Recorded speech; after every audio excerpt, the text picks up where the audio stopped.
Okay, we've got a whole bunch of flow lines there now, which I'm pretty happy with as the dividers for each of the seasons. So now I'm going to start to glue that down so we can see how that's all going to work.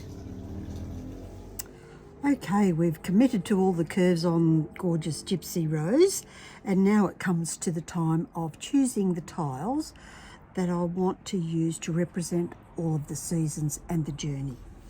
So I'm using greens for spring. So these are lovely iridized green ones. These are going to be the start at the base.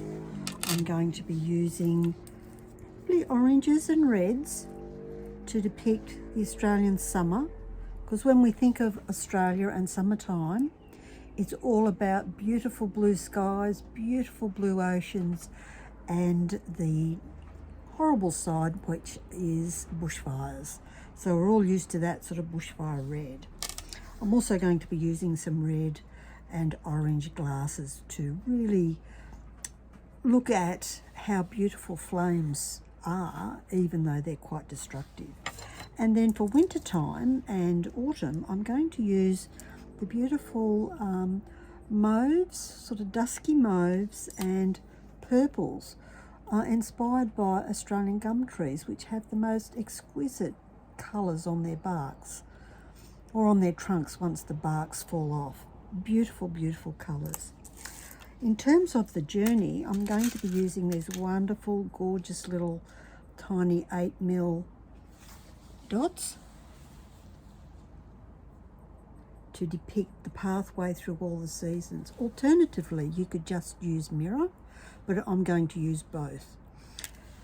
The reason I use mirror is because it reflects whatever your mosaic piece is near. So if it's in the garden, it's going to reflect whatever's in your garden, whether that's pebbles or beautiful greenery, walls, you as you walk by. So it will always match its environment. I bought these pre-cut ones from Bunnings because it's much easier to buy them. And then I would, I've got these strips, which I'm going to cut all my keystones. So half keystone, full keystones, lefties and righties, fat keystones, wide keystones, but all with this thickness to join onto my path through all the seasons. Okay, so let's see how that's looking. So I've started with the pathway, the journey of the pathway, using my little dots, and the reflections of that pathway using the mirrors. Down here I've got the greens and the purples that I mentioned, and then leading into greens.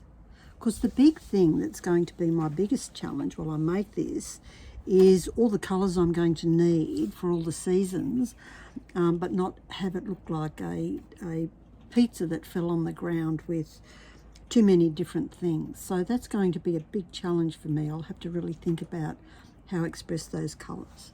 So we can see the curves going around, and the first bit of this is showing the inspiration of bushfires in Australia. So the base of Gypsy Rose is going to be expressing bushfires. So you can see the reds and the oranges, which will then gently lead into purples and mauves.